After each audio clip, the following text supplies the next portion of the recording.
সবাইকে আন্তরিক শুভেচ্ছা। আশা করি আপনারা সকলেই ভালো আছেন। আজকে উচ্চ প্রাথমিকের শিক্ষক নিয়োগ বিষয়ের বেশ কিছু গুরুত্বপূর্ণ তথ্য দিচ্ছি। তাই ভিডিওটি প্রথম থেকে শেষ পর্যন্ত অবশ্যই ভালো করে শুনে বোঝার চেষ্টা করবেন।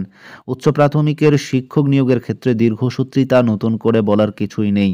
কবে এর পরিসমাপ্তি হবে আদতে কেউ জানে না। তবে বিভিন্ন কার্যপ্রক্রিয়া কিংবা স্টেপ দেখার পর আমাদের মনে হচ্ছে এই উচ্চ প্রাথমিকের শিক্ষক নিয়োগের ক্ষেত্রে সবথেকে মহা গুরুত্বপূর্ণ মামলা ম্যাট 638 অতি দ্রুত নিষ্পত্তি হতে চলছে।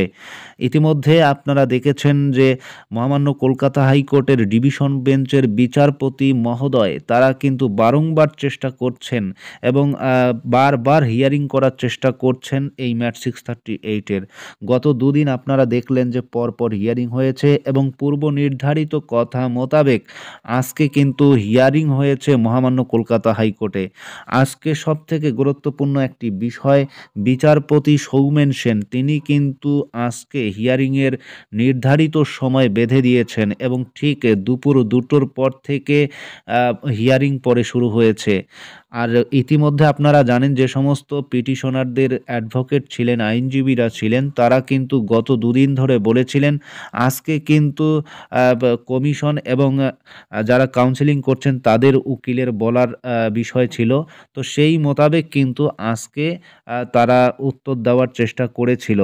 ইতিমধ্যে আপনারা জানেন যে বিচারপতি সৌমেন সেন আজকে স্বয়ং কমিশনের যিনি অ্যাডভোকেট জেনারেল তাকে ডেকে বলেছেন আপনাদের বলেছিলাম নির্ধারিত সময়ের মধ্যে এফিডেভিট জমা দিতে, কিন্তু এখনও পর্যন্ত কেন এফিডেভিট জমা দেওয়া হলো না সে বিষয়ে কিন্তু তিনি জানান যে খুব দ্রুত তারা এফিডেভিট জমা দেবে।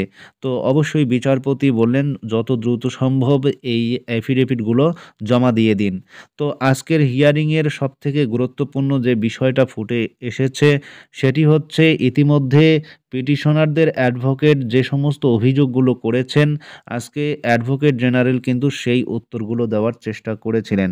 আপনারা সকলেই জানেন যে রিজার্ভেশন রুলসের বিষয়টা ইতিমধ্যে পিটিশনারদের অ্যাডভোকেট দ্বারা রিজার্ভেশন রুলসটাকে যে অভিযোগটা আনা হয়েছে যারা যে ক্যাটাগরিতে অ্যাপ্লাই করেছে সেই ক্যাটাগরির মধ্যে সীমাবদ্ধ থাকবে এবং সেখানেই তারা চাকরি পাবে এমনটাই কিন্তু বলা হয়েছে পিটিশনারদের অ্যাডভোকেট দ্বারা। কিন্তু আজকে সেই যুক্তিকে খণ্ডন করার চেষ্টা করা হয়েছে এবং বিভিন্ন ধরনের নথিপত্রও কিন্তু তাদের অর্থাৎ বিচারপতি মহোদয়কে দেখানো হয়েছে কমিশনের অ্যাডভোকেট দ্বারা। আপনারা সকলেই জানেন যে ইতিমধ্যে যে অভিযোগটা আনা হয়েছে পিটিশনারদের অ্যাডভোকেট দ্বারা তারা বলেছে যে যদি কোনো ক্যান্ডিডেট ওবিসি হোক এসসি হোক অর্থাৎ ক্যাটাগরির মধ্যে যদি সীমাবদ্ধ থেকে জেনারেলের থেকে বেশি নম্বর পেয়ে থাকে বা স্কোর করে থাকে তবুও কিন্তু তারা জেনারেলে যেতে পারবে না, তাদের সীমাবদ্ধতা থাকতে হবে সেই ক্যাটাগরির মধ্যেই যে ক্যাটাগরির থেকে তারা অ্যাপ্লাই করেছে।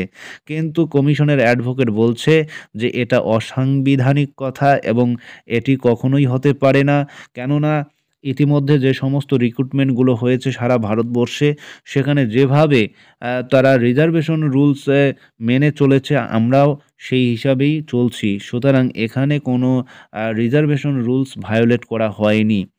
এছাড়া আরও অনেক বিষয় নিয়েও সেখানে কথোপকথন হয়েছে, তবে মোটের ওপর যেটা আমরা শুনতে পাচ্ছি খুব দ্রুত নিষ্পত্তি হবে এমনটাই কিন্তু ইঙ্গিত দিয়েছেন বিচারপতি মহোদয়। এবারে আসবো আমরা উচ্চ প্রাথমিকের সবথেকে মহা গুরুত্বপূর্ণ একটি দিক, সেটা হচ্ছে সিট আপডেট নিয়ে। আপনারা সকলেই জানেন যে সিট আপডেটের অপেক্ষায় অনেক প্রার্থী মুখ পানে চেয়ে আছে কলকাতা হাইকোর্টের দিকে যে কবে এই সিট আপডেটের অর্ডারটা আসে, কবেই বা উচ্চ প্রাথমিকের বেশ কিছু প্রার্থী তাদের মুখোজ্জ্বল হয়। আমরা ইতিমধ্যে যতটুকু তথ্য পেয়েছি যে 10,109টি শূন্যপদ ইতিমধ্যেই তার প্রমাণ রয়েছে। এছাড়া আরটিআই কয়েকটা ডিস্ট্রিক্টের বাকি আছে, প্রায় 3টের মতো ডিস্ট্রিক্ট হবে সেখানে আরটিআই করা হয়েছে, কিন্তু সেই আরটিআই এর কোনো উত্তর পাওয়া যায়নি। সে কারণেই কতটা শূন্য পদ এই মুহূর্তে সারা পশ্চিমবঙ্গে আপার প্রাইমারিতে আছে সেটা কিন্তু জানা সম্ভব হয়নি। তো সে কারণেই কিন্তু ১০,১০৯টি যদি শূন্যপদ সংযোজন করার অর্ডার আসে তাহলে কতটা কাট অফ নিচে নামবে সেটা কিন্তু আমরা কেউ হিসাব করতে পারবো না। কেননা উচ্চ প্রাথমিকের শিক্ষক নিয়োগের ক্ষেত্রে যে ক্যাটাগরিতে কতজন প্রার্থী আছে, কতজন প্রার্থী নেই, সেই হিসেবটা যখন পূর্ণাঙ্গ রূপে আফটার কাউন্সেলিংয়ের অর্থাৎ সেকেন্ড কাউন্সেলিং যখন হবে তারপরেই আমরা সেই হিসাবটা করতে পারবো। এই মুহূর্তে কিন্তু আমরা সেই হিসেবটা করতে পারবো না। তবে কাট অফ নিয়ে যে বিভিন্ন ধরনের সমস্যা চলছে সেগুলো কিন্তু যুক্তিতর্কের মাধ্যমে মহামান্য কলকাতা হাইকোর্টে তা খণ্ডন হচ্ছে এবং আগামী দিনে আশা করি খুব দ্রুত নিষ্পত্তি হবে এবং বিচারপতি মহোদয়ের কাছ থেকে আমরা যতটুকু ইঙ্গিত পাচ্ছি যে সম্ভবত কেউ বঞ্চিত হবেন না এমনটাই কিন্তু একটা আমরা পূর্বাভাস পাচ্ছি তাদের কথোপকথন এবং তারা যেভাবে কোঅপারেট করে চলছেন যে উচ্চ প্রাথমিকের শিক্ষক নিয়োগ প্রক্রিয়াকে ত্বরান্বিত করতে, ঠিক সেই হাবভাবের থেকেই আমরা বলছি যে সম্ভবত বঞ্চিতরা বা যারা রয়েছেন তারা কেউ বঞ্চিত হবেন না এমনটাই কিন্তু আমরা বুঝতে পারছি। সুতরাং উচ্চ প্রাথমিকের শিক্ষক নিয়োগ প্রক্রিয়ার যে আজকের মহা গুরুত্বপূর্ণ হিয়ারিংটা সেটা কিন্তু বা পরবর্তী আরেকটা হিয়ারিং আগামী বৃহস্পতিবারের দিন হতে চলছে। তাই আগামী বৃহস্পতিবারের দিন কি হিয়ারিং হয় অবশ্যই আপনাদের জানিয়ে দেওয়ার চেষ্টা করব।